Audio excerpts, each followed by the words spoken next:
Now, the meeting between the federal government and Nigeria Labour Congress to avert the planned strike ended on Monday without a tangible resolution to the union's demands. TVC News' Joke Adisa has details. A nationwide strike is looming, but the Nigerian government says it is determined to avert it. This is the essence of this meeting at the instance of the Minister of Labour and Employment, Simon Lalong.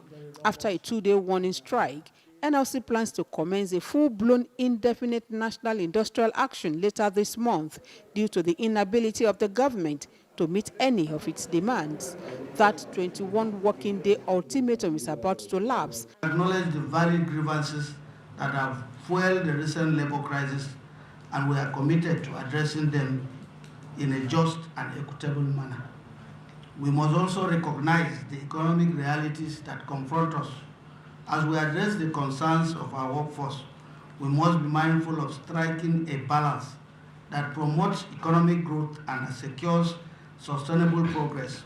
There was no strike before the issue of removal of fuel subsidy and promises. In fact, it was the government that said, ask for palliative, ask for wage, and we have asked for it. Such demands include an introduction of the compressed natural gas, increase in minimum wage, resolving the ASO and the NURTW crisis, as well as the issue of transfers. The Congress says it is particularly irked by the role of the police in the crisis rocking one of its unions, the NURTW, and says it remains one of the preconditions for averting the impending nationwide strike. Our meeting was very robust, and we had a very, very fruitful meeting.